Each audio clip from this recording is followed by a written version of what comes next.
abusiafo ya mamu nyina kwaba ye de aseda kese be ma kunkumfo ene kunkum bronya no so apai nti alande obi a nye ready na fo onye na chede bronya ye be dia mo bi ehun se ye your town me shada mama kwaba good evening so akwaba edeba Adom TV so me Wo Case Anaa ene so eye fiada ene otwedi ampode Adom ye ene edruwa but ye nye fiada ye koje ye kobo keke ye bro dada ye ni bronya no ye num sa o se ye fa adwen because obo unyane a o case no wo a eda o clear enya de abro no ebe yi case na free ho na ye ba be hwe asem bia ehia pa na watwi so be hwe radio station so TV station so akwakoye muna to ene ade nkola esese wo mo ho asem na ebeka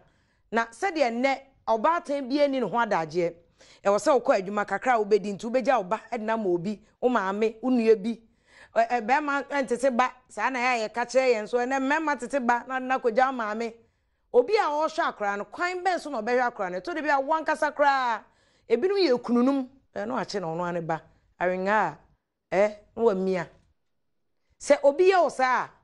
den na obeye ye wo man panifo ye kan kola o but ye wo man panifo girls sisters no obi ache no o mempo koja me ha no ne ko one ko ano na ko radem o ahead ya me o wo wie eye mo na to ye rape me kan bra cameraman utum se wa ye bida so eye criminal ba ye tiga na hanti ya fa ne se oh enya hwe bra na me se me nya no ye na ya fa na se ne boy ya eye criminal enti ne ba be hwe sa de nyina obi ye obi bi sa na wa wunim se wei watieti ahofo ahode so ade na e wo se oye e wo se okodware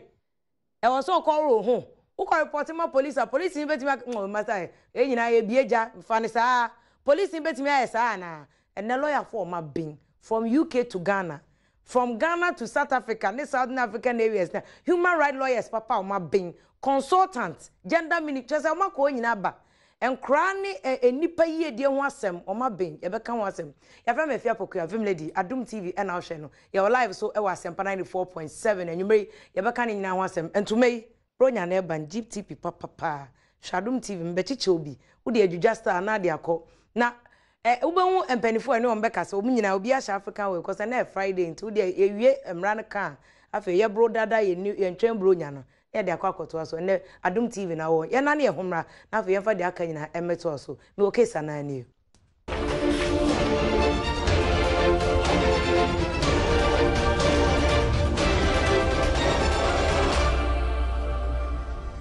abusianfo ya sama makwa babio na makao dada se ye wo Adom TV so ena ye de me Wo Case Anaa ye de ebrem na ne so se de make cha dada no muna ato ye sese nkola de wo so police fo ye ne wo ho wankasa ye de ade na ye wo no wo ye oba se wo ye akola se wo ye aba ye a wasi so se wo ye oba raba wanyini de wo so hu na defilement ni rape defilement ye nkola obi a only 16 years ono no ye defilement but de wanyini abro sa no na ye monato na ye rape no enim no respect of person say de broni beka no en fa ho say na me de manyi na me de me premani na me de we say unim ma premafo enam tan wankofo to omomo na o because be ma de ogengam obi a na say na dwene no moja efri me pese meka ne ma bebi efri ni sisim na bofa ni chimu a ahoden bi e ba ne mu no de obetimi aye no enti e wo so obi a udi TV no eto Adom TV na ubie wasum na utie pa na wahu de ya obebo wa ho ban wabo nkora unuanom bi watu omu nyina efo na ne lawyer Edmond Makwe Foley e wo Gimpa Law Faculty o che human rights o che criminal law wa bempa we obi o ye adwuma se human rights lawyer e wo South Africa nom ne ade nyina kwa brocha san aba na wasan ye obi ana koye consultant ama Ministry of Gender and Social Protection asem we ye ken ye nkwala nom ne ma ho asem so gender ministry no na si wo so so anka ye ka se ye to obi mu na ye nko medical report onipa ni kapre wo no agya amnaka enka ministry no wo sika so de ye abra na ye betua kenye baby ewoni lawyer George Shaw and so last week no we enche ha no so UK lawyer pa and wa be fie Ghana into UK oye adwuma Ghana so oye adwuma no so e we ha enti penifo ma mama kwaba yeah, just Mama sha se feel so lawyer Foley unim say o de o da ho kira de na wa so waye human rights ne nkola ho ayi pa da okuma so pacho e ka defilement any raper e kire sen yo if you am that say it's here for me chia mon so ye ka ayi yen sha se fi rape no ye can rape a say ya ye kasa mu ye beka say watu obi mona ana say wafa no wafa no na kire say say woni nada na enwere de ye beto sabi bebre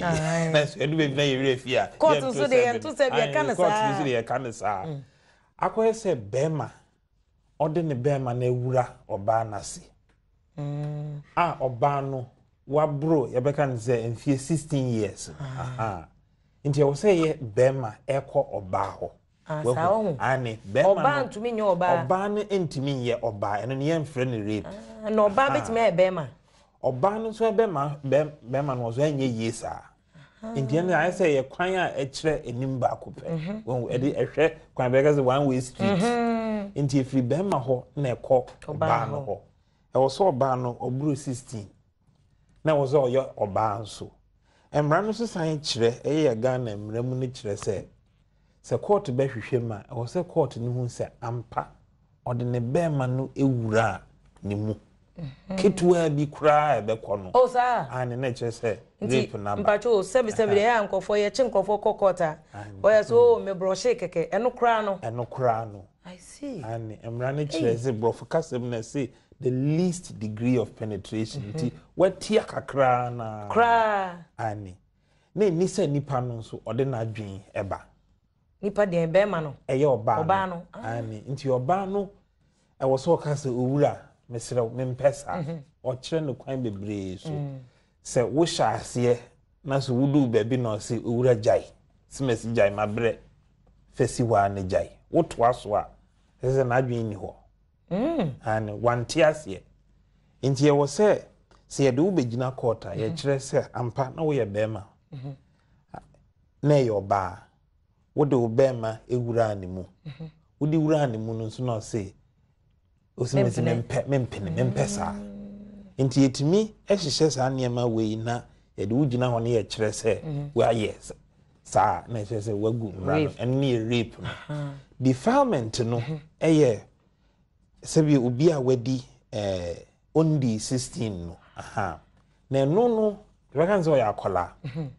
enkyere oba anabema emma ne mema nyina nti wo betimi de aye bemu aketua bi so small boy bi kra wo betimi de aye no eho no emra ne kyere se wasan ewuram wura na wo wura no so edu defilement na emra ne kyere se ebetimi aye se wura na se se bia nyina ye nima nyankopon bon na ana se se bia wafa ne to no so yesi abapa no so ne yesi eno ye unnatural carnal knowledge eno kura ye chirechire mu kwakoko echi a yebetumi aka se wura na num kura no eno kura so your offense eno kura so your offense ani anka on ba chinkrofo kose nkrofo boni agofo di nkroma no de enti eno no so ye behwe se wo ye eyi na emra no ka se nipa daseni ekoye rape no e ka se bema enso edu defilement na se nipa daseni ndi defilement no wabiem ye twekra e ka se ema ne mema nyina se wo de ya akola ondi 16 na emfa wo se akola no ka kire wo se faye me ya we konya girl 15 years big girlfriend bi I no see you I wofa we sugar daddy and resident sponsor enti me no beda wona sponsor na da emfa ho kran se girl akola na na se me na beda ye bechew ana se kran na ba no so nye o ani o enso ye bechew emra ne se akola ne nti ase ode ba yo ono na atwe wonsa de ko ho emfa ho ye bechew I see ye bechew and lo ase mo mbe so osisu dia na mema nete because mema de we apanu we aketo o we akoko ye tuntumo once ade amma no nko ade o mfa ma no crop awro na ade amma no obeye nti so ye oni 18 na ono oni 16 na so ono akra ba na o se obra from ya waso beye she ani na du baby crime me bra George be kire mi fi afiri UK ono sense hona English meme hona ye mra ne fi baaye nti omokro mwadu omokra omkase du baby a akola na gi atomokra no enfo adwen nko kasi na nim plane se wusa menye wo ye wonni na okoya wo akiro ani eno na ye kan defilement nti defilement ni ye hwe so osa 16 rape na is wabro 16 ni nyina so ye offense ye etiamra I see you la Joshua ma memra ona musa se eba ne se obi koye obi sa ansa na emra ne babam no se bi obi yam sa wo mi fia emra no so ontumi moa me I bet my boy because once one ko report ya emra no enam pesa he and one ko report there was but said a criminal law no aban no and a ebo a yini na ho ban nipa no ho ban nti aban na hye nti omunya tidia ba se wan kan dia obi anim nti ho no itu ko report ya dey na be ma wasem aye de wa wo ko report no because e ma te se eto de bi ase o na nipa na dware nti wa woro we die ya abai ya amagana ha nyina ye hejeja ye nyina ye kan wasemi asi asem ni si 14th omo ko report no 2 days later 16th nti sa asem ni si a de na wo nipa na de na to no oya kolade a onim nti wa oye maame de na wo se oye pani a onim de na wo se oye maame no ani ana say bia ni woni maame na ti oni o hye obi ase wa wo ye se be ye kan say guardian wo hwe ne so no wonya tipe se wo kaka na say school kura na teacher be hu say akwara no 90 ana say wakoka che na e wo say ho na okọ na okọ ka che e friend say mpayinfo na omodi hu ada na criminal law say yes enya ade a etwam nti say anko kankra na say 10 years some of the last cases I'm here in Lameba no omo ni nkofo akwade da for almost like 35 years omo ko ye report no they still yeah do omo ko nya we ka prosecute no mti ase bampato say ba ne say o ko report a say bia nipa ne ye wo sa no say wo draws say bia wo draws na wo sha e wo say wo de ko wahwene e bi na tete ya e wo say wo de ko watare e bi na tete ya wo say wo de ko ana bia dware ansa na dress bo powder so we are wako then abema wo case ayede said the akoye say I say case bia wo court bia no nyina so no evidence no ana ye de be di asem no enti draw so say what nyese wa for draws na nkwa no nche say omuntumi nya but ebebua because the more evidence na say draws na ati draws na ati no yakoye fingerprints ye hu say the south Baba na oye no ninsa esom anase ye hu woni fi Dana how me fingerprints in ba am so chrome ho chrome na ade enu ha okay intigara ha no bia de be wan se bia ni ma me ne se ai sa drossi me na me to ma akwala yi da me ni se ni kala ye se na ya kofa ya ko hu se kala na sesa asesa na se ko hu woni fi anase around the vicinity no be circumstantial evidence abetima be kan ho Inti enfan so akwadware but sabia almost the best evidence true the ubenya said the ade ne achi ne feed defini say nka omenya no raw nyoma ni na ba wadware kra na say ombetima say bibisa na say akwara na say against the nipa so bia ni ho nti e ho no ombe eno wona bia medical in bebam medical report no bebam say bibi enko iye wo akwara na ya ase bibi sa no na ebeka medical reports ni asem no na mebuso ni abema se de na wo se unya na wetimi akona ma wasem ayede wo se ne okay se be oba na obema akoda wo bia bidie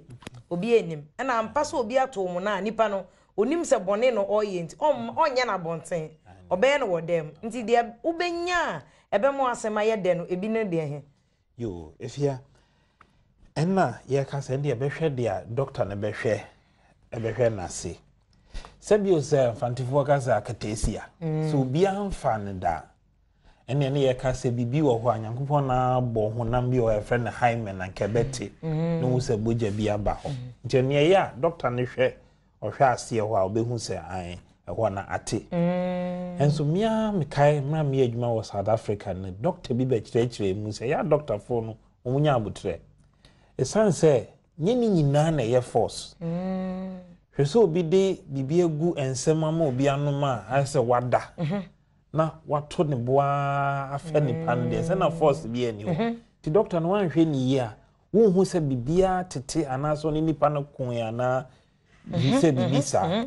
enti wo beto boa ahwe omo o chechiru mu so omo amunim nyema mutumi ahwe hu se aha no se bi obi aba ho ha nti ye hia sa report na kire se ampa obi akọ I see. ene ne asan ene eyi oba no ana akola ne di nkomo eba ne sen na woni nipa no ehia ye ne se ti sa kasa no nso ebe kire yen se wamfa na dwen amma nti ye eyi adansidi ebenya se o obi kọ ho be ma bi kọ ho ene eho kasa na ebe kire ye se o nipa no wamfa na dwen amma sa adwen na amma ne de hia pa sa koya akola nso dia wampene so enu ye very important say enya bede di say wampene so a ubeka ya ra emre bi Ghana ha say be yes be the Spanish fly na yes boy say pa o mi anom no wapie em say UK no anom for date rape o mi anom no wapie aso jugu so Ghana ma so de fo the idea for the pie no call fried rice and chicken no ye je Guinness ni ye je we ni ye je Indomie ni ye je uwi ana afi odi bia so ensen mama no do ko nim sa wonye o nti afi woda na hate se de wo ka no ono wampre ye hu se watim ana wo wati no wada ana oye ne bibia e bia wo so ye hu se wa wonim se de ho te nye sa na atade ete ana se wo hwa nsuo bi bibi nti eno no sa no wo de draws na ebe kwakoya dance ana se se doctor ka se still a hymen ni nye broken na Ghana ha say unua doctor na wo kan wo South Africa ni a aha for so omo ya mo say hymen no ano mo de check e wo be de na waka asem obi ni wo bi ni say bray wo rape me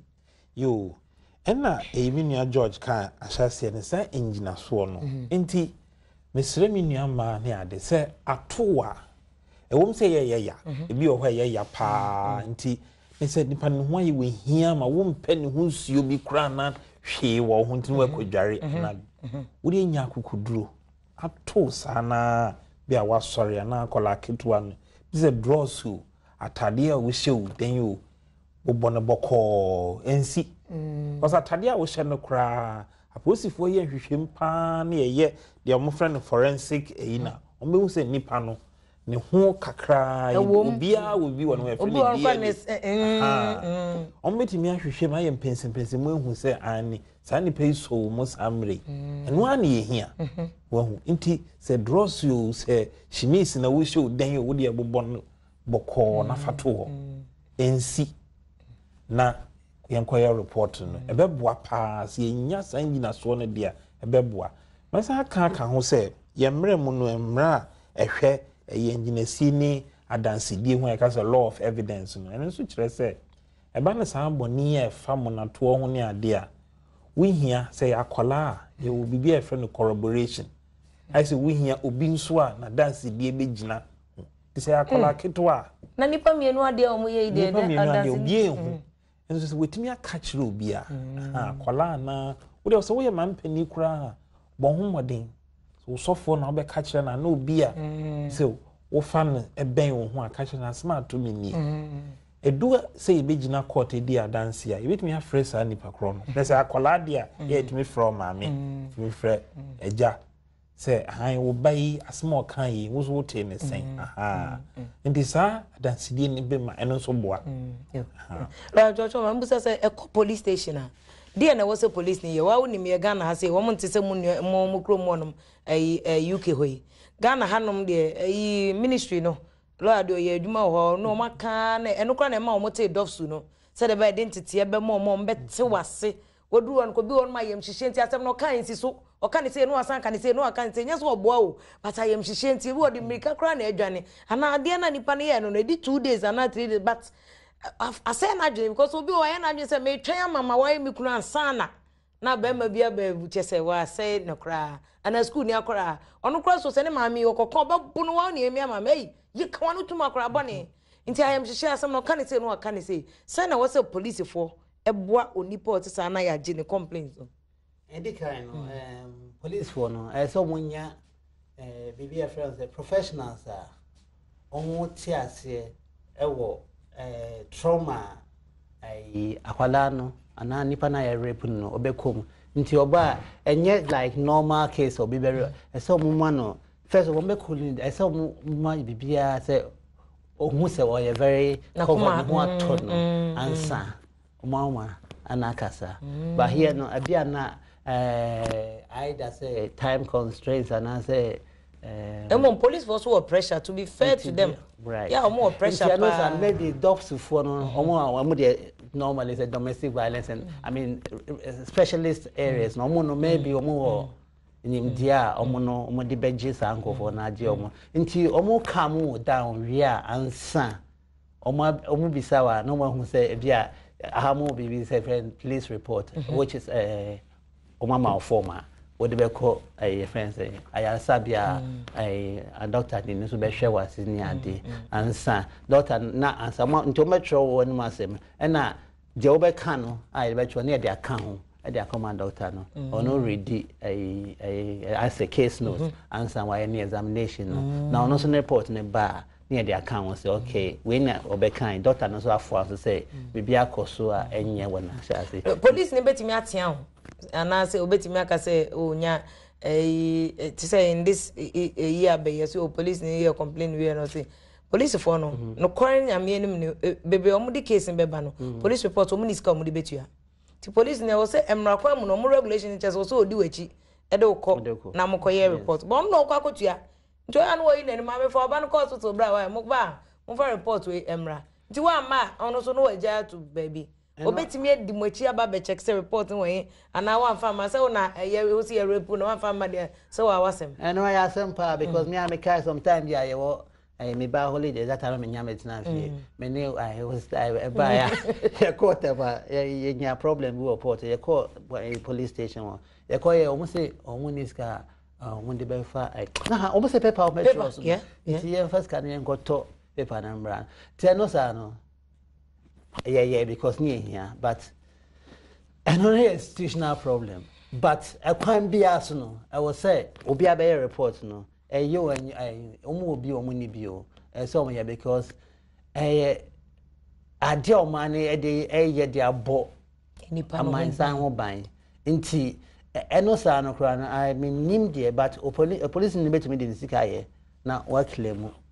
and also near some and only asem no ye be ko break ba won so ntia no said now me ref when you one and only kwam ya say so tia na say because I know we tumba na wonim be man says be man a noble person onye ni packet wo yo hene wo MP wo ni petitu skeni bi nti wo say na wo fianga ge we na wo de e bia na lawyer for ana wo lawyer so na wo pa say de otie na vim de do abese lawyer reprofessor so ho ko na wo lawyer e ma ebu ni so wo de the froko oh bisa we can an example we can an example say lawyer so you be o teach you sir want to me nka say me for dance here bra yes for asem so ho want to me yes sir because e bi so di ntro ewom sa se boni bia de obi so timi ebe di ntro eto so wa wi amade se di wakobọ me wetimi na enim sa enti na ye hia sa ne ma ni nyina na ehu sa ampa nipa no asmall kan odi no kre enti ewom so nkrofo di ntro ende e wo ho enso ye nyina ekogina court na ema ya hwe sa asma wa be ka no enokra na anti court ne be ka sa ntro no na se ne nokre enye police ni na se say obedi enti police into me for complain and no for suspect no ka se ye be siesie no ho pesika ma no tua no court ka pata na ntwa asem so onto me nyesa ono oba hwehwem wo police ni wadwuma ne se hwehwem yakoye medical exam number yakọ hospital number ye wie yo osimesi ampa yakofie ho ekobusa saa dey na boni frere bibi alibi ai na wo he e be bisa say ana wo he oh ana me wo fie ana na me ni fie asem ni si na me kokrom ye behwe saa nsem ni nyina nti omono ma betena se yo case then ye hia say no your ba ampa usa and yahwe ni age ni ampa we di 4 years ana we di 5 years only 16 and so ye twa report ni dross ni bibia ni abrante no ampa no nem fie ho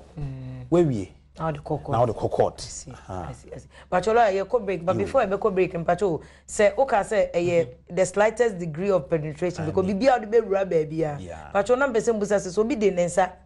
obi de edua obi de ne abroche for dia be say dildo ene vibrators ne ade o de koya because eno so ye monato ne yemra no efia ye ndu ho English mem na ye ko fire no omo edu ho na yen ndu ho nti yen de nipa bema wenso wudi wura enye rape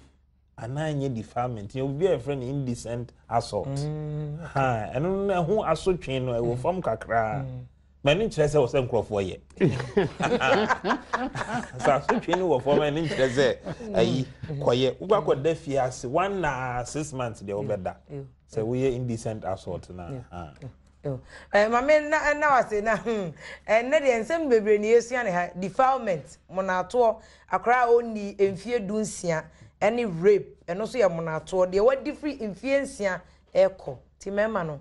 oni me beba ne aba behwe se aware bebre wo Ghana ha boyfriend girlfriend relationship bebre wo Ghana ha omatoma no mona sa omka okokan police ni okra ofere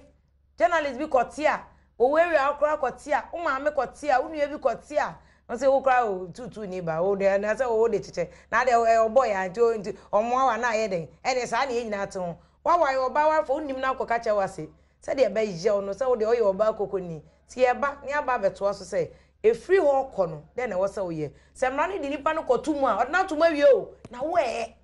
ya sa na e wo da wo na ade na tumi twate say video wo trim de na obeye ye ba sisi ane abetwe ministry otiko jaba onu ministries no onu ministry for no this falls right at your doorstep yente mu come we need to hear you on this matter ye ba sisi ame Wo Case Anaa ni ye from Mivim lady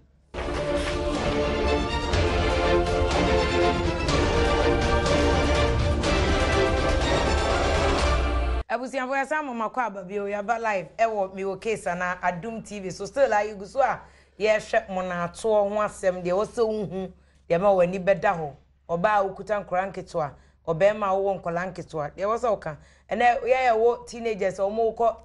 BC omo ko JHS SHS de wo se oka che omo o se ye serious education na maya ni nyina hu wo so awo oba pani a wadwen ye wo se wo vim wo swag abro so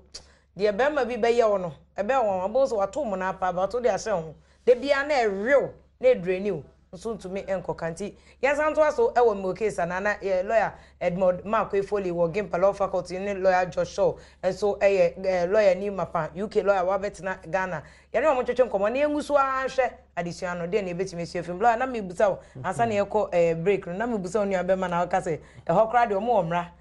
o de omo de niam hyehyɛ omo ebewe wo na Ghana de ebi ni ho sa mampacho asem no yade akwa wie yenya evidence na wo koti wo criminal code ni nyina mu awie no na ye di nipa no kotum ana ase bia ade na anye yi a ebe wo enya adanse wo nya evidence fun ade ndi akomu den na wo se wo ye particularly medical reports o bebe wo oniska bi se bra so se ministry ni tua ka na yo enam sa niema no sunti na emre afi 2015 Ministry of Gender for a year Child and Family Welfare Policy because me who say si jama aban enhyehyeye na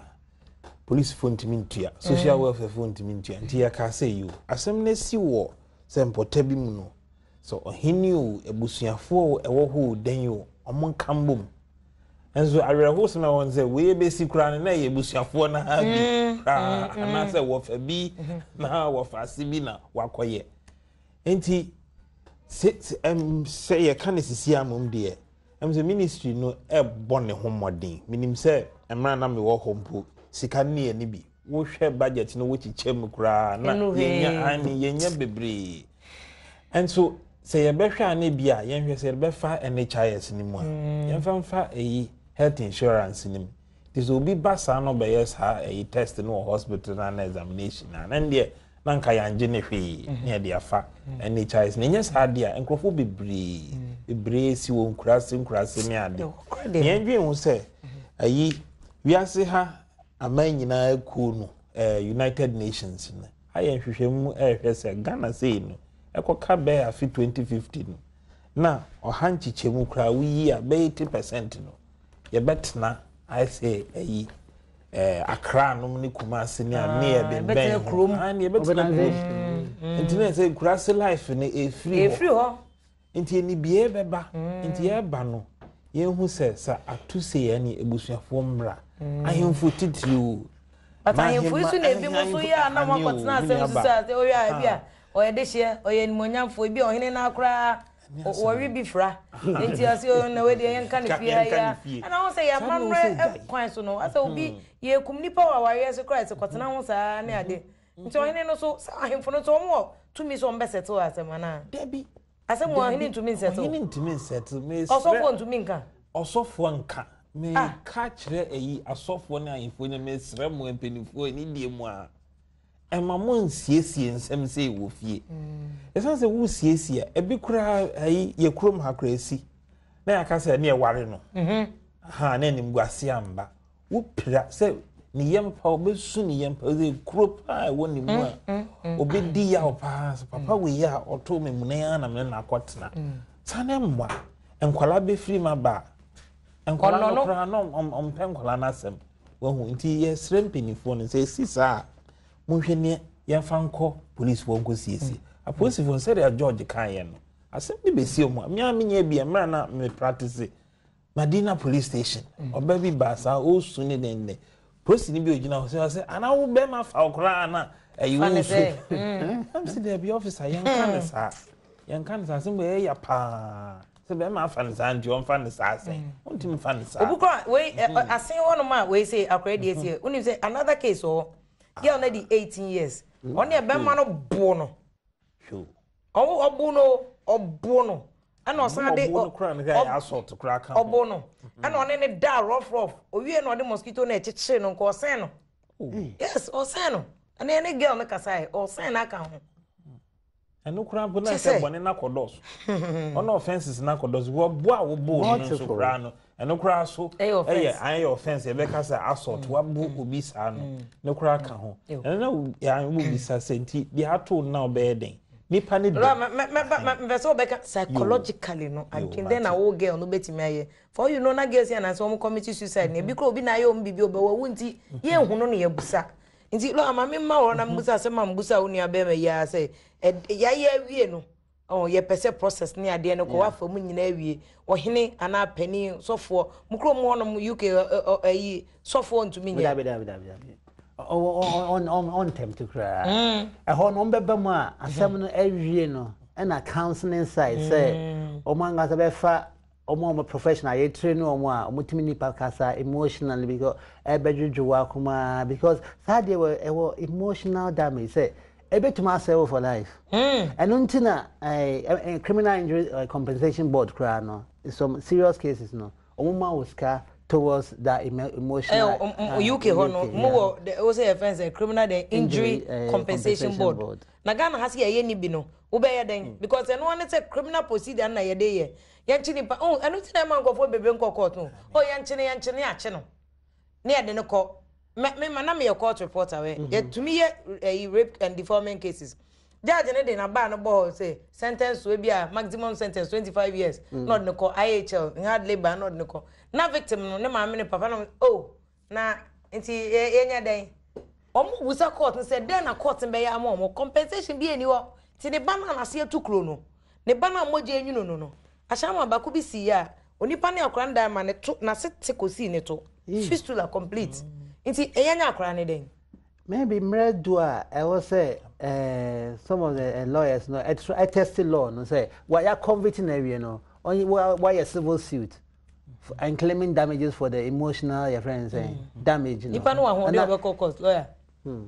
Ghana ha rape case we na deferment ko be wie no na 2-3 years itwem in a case like this ya ba bonten na bi on be ntem but most of the time ache nti wo san ko file civil one bet you are filing fee no filing fee so ya se ho It no ministry no na de nyina ye adwuma say in this case no nipa no onko police station first one ko ni sika e ho nkotua we medical report kra na akoya asemti aso man no mo na mo ne o we dey na henye ai betimi aboa ma ye ka so report say be nya no hu no ne de report obi o ko me fro cancer no ko police station see aso man what should we do ne aboa nkofo sa yo efia ayi na said ya Ghana ha ye de sika bibia ne so ye niska ban niska enye sika na ye ni nyina misua bibi o Burundi me ye adwuma bi ma UNICEF for UN for mo hwe nkwala ho adwuma omo adwuma bi wo Burundi ɛyɛ bibi ketewa bi enti na court file na mu use or court no enkwala de ni nyina na yɛ orange nti je say judge o police ni I wo hu file yɛ orange pɛ fe bibia to nkyɛn na hwɛ ɛno nti na man kwala cases no e ba tempa case be ya kwala nti obetimi ayesa sɛ yɛ monato ni ade ya oba panimu kura esan sɛ de yɛ ken enjina so no evidence ne ɛyɛ ade bia wanyɛ ne ntem ɛbɛkɔ nti yenye nhyehyɛ bia esi ya masɛ hu bi nso ɛyɛ Zimbabwe me yɛ adwuma bi wɔ Zimbabwe saa na sɛ bibi saa topɛ ɛyɛ NGO kitwa bi na ɔmo yɛ saa ɛyɛ nhyehyɛ no de ɔmo yɛ ne sɛ na ɔmo wɔ lawyer ɔmo frɛ no na ɔmo lawyers bi ahyehyɛ so opani we de si apɛ yɛ bɛfrɛ wo de yɛ frɛ lawyer na ɔmo afrɛ ɛyɛ social welfare ni baako na yɛ frɛ police commander baako de ɔmo fa nipa miɛnsa aha nti asɛm ni si pɛ I say team I know nti nyewo na obetua NGO na nkasa betua ye hia bibisa NGO na eboa but na nya da bia mpo ne yema omuska lawyer ne say omu nyina to om je say e ya doye a wo ye nti omo ba omo hwe o me ami hu bi within 2 days 3 days na say omo nya evidence ni nyina na omo kokota no omo du court nso a judge no sa Gambia kra me adwuma ho ye bi sa nti na yɛsɛ enkwala court no children's court no judge no onye hu bi sape na ndie ntam so a la da be na mbaye bi wo kana sisi ya bi na yɛn country na o katra nti otiko yon fa Nancy from CCS na attorney general abe mo akoye mai sisi from CJ Oba Besia AG Oba Besia Women, Gender and Women Ministry of Abesia, between Nipa and saying, three wise women. Yes, 3 wise women. Mukabom na mote, mope, na mo lawyers, so unkamoda mwabwa for ye. Cause musika no into me, ya. O baby will be at it, only be. Nakama banama kambom sa, obia yos, unkabo okay, Seba. I worry for ni biti, I worry home. Ana bia ye to mona. Oh, a lawyer, I say, when ye easy, you. Ebiba de be a woman mosu. Ne ye yire no ne dade bia otumi nkoka okoka eyenim guase osofo kra de ne be preaching and I want me bra akan say bebia adwuma wa ye nkofo bebre human rights of Africa bindimo mo ono ma ye adwuma enti maka chen say me agipa nti ye be no be bisa o I mean yeah support nti advocacy no mo de tie echi a yes we are crowd say near say airtime na ye de bebo afore it's mbati ekon dia na ye nyina ye yi it's a top for count lawyers count enya obi a na ya police ni ba ku mienu bi omo so omo penkola ye yu bibia na ye hu say de be nti because human body no inviolable I say enka ayesenka your friends are buying no ho no na o ma na ni kopa said ama nyina omotumi aye no because mo fa ne say nipa human dignity no part of it say obi be je wade a enya especially in such a wakoto mu na say ho no enya kura nti omo discuss ehempa but I say ha no ye tietia nsem so na amamre no so eka ho amamre no ka yes because I said do be a mianga za mi wo so dia oyo ne asebu kwa manga se ne we traditionalism so now so do be a say ye hwe na dia nya wo ho no culture no dey pa rich but aspects are enya no yen free wo no yen fa nko ye nim right nti me director me producers na ajatum say me Wo Case Anaa ye be di enim ye be champion ye be ye de say dede na wo se ye yo say ye sika na wo se ye kopo say de bia ye be stress 1 cd 2 cd o ye be ka bom ne ye de ato fund bi mu ne ye de sa foto na boa akola bi obi aye ne sa justice for every akola say de ba akola no say kasa kire kra na koma beto ne yem nyeso obi wo no ma on to me why da o obi wo no kra nyeso on to me why da ne kra ne dwane free no emma bi o ya ba bi kra no say be ye ko ware oba na ye ko test hwe nti say ade na tia unya kunu nti nya ne fault o na obi na di private the whole world I say bi ase oba obema bi wo kra no aye say oh awie oni unya asem no di gina bonte no ye na de na wo so obi akra use na chese ahomte no asan kai wo ya wo no ebi nti me wo case ana say the lawyer for lawyer Edmond Makwefoli ne Joshua ajatum ne nyina be kan bom na fe ade we aka wasem oye ntumi nkoso enye dedede bia ne abeta mo na to bi ti ane abeta ya bre e wo se ye say de ne ye de aboa ye ko ye nuna nyina ba ma me ko questions tin bi so meba abebusa lawyer say obi to obi ade na obeye Abrante ba ko see if I just love said the mutu enkrofo no efo no na ya to man no so for so mo check o mo dressing o say Richie oba bia all right to dress say no ka kire no be ma bi trio to fista oyi ni bum oba bia nkoto o be ma bia mo na nti pato hu no a iwani Air Force ma yi nso enyi ni mi bi na he nti Richie so that is no excuse eje penny ewo domi Afghanistan no see if yakopo sha ono lawyers entity amode ma park anoche so ono de fia meme wo issue bi nti me de me number ba ya farmer lawyers na omomo ame ya kwa chi no see him ye hia say pressure aban pa sha say pressure omo na nsem we so omo kata so no munyai Isaac appear no see really him we are very hard working meti ofra no panwume na onda won TV so and I do afojo a man no see if I'm enjoying the topic lawyers ni madie papa senior Joshua Kofi no say if ya why ye ni nyina a good topic na mo discuss e futo e de man na adwempa hini GH say if ya mehwe mo Nyankopon hyam e wa Adom TV minister Kisi Edu no say great topic if ya na Nyankopon hyam ma me say wa say me tie dwumedie no wo Asempa Washington Aaron o say that's vim right there why ye dwuma big ups enkoma o lawyers nshra papa Kofi Kunadu o say me enjoy topic na nda o hini ba Berima Kusi Derek say why ya de yara agati o say if ya ma metu me ho for papa ewo akwanche na mode aba no ya kwache ene Aisha enim yeke osei good topic if ya ma no eyema ye pa abna oyampa ene NS Asante NS squad o say if ya me po number because me we issues bi da kwa me ya ena we afi eso otie ewo Asempa o say Yakopon sham because ene de mode aba no madwene ho amenti ase chese abro madwen so maya de pa issues na mo discuss na alam leo that lamte o say if ya na ye the answer of today you say nkrofo bi person be ka topic bi say so why de enya lawyers de aba na blessed Tony law say if ya okukure to me any area better na akwadu say if ya maya de papa if penso say Onyakopon sha wo lawyers no omunimade e ma no etie efutuo na omde man no lawyer ne kwakwa ma musa de na wo so obaye wo de onu ministry na ye dwuma da psychologically wo yam show bi wo gate or door pen na machine then also ye yo say ato ana say abrantie bi ayi suban bi saa na ama wo ye mahyewa bon humodi anya kukuru na ka kire ayi opani bi ana adamfo bi ana obi a say wo betime de wo wira hye ni mu na yesre asofo ana adamfo bi ana antipani bi ana say wo fa bi mesre wo ye ka kire wa enkobo de ya de urubon na ensentrefo ye beti o mas mo aboa ye pa mo kura ne ya mo mbodi ne ade mo fa din da mo ye ne professional pa enti ka kire obi yo na Ghana for the som nyame ye pe asole ne ade nti asofo ne asole mpanimfo ya mo na enkrofo ba ka kire mo ndwudwu mo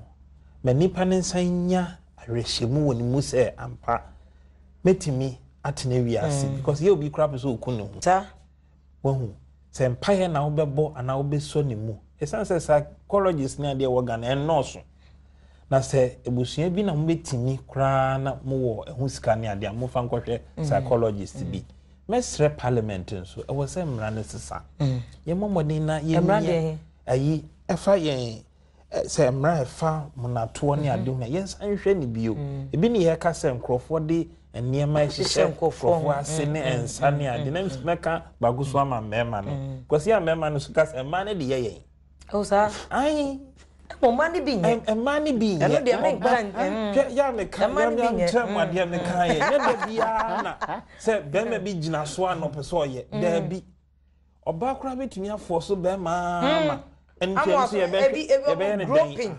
tanya za mo bo mo kan so ani yanka bi so ma mema no se esan se UK mra na sesa ama rape ni sisi a obetumi dia ye bema nso ntiem ze no so ye mema ne ni beje kakra MPC ni ade ma ni bitumi de yo mo ko campaign sa ono bo ye me oh me na catch some me cover politics ache honorable dey you fine honorable you beto abama ye suso ni musa ade na obesuso be ma musa say no seduction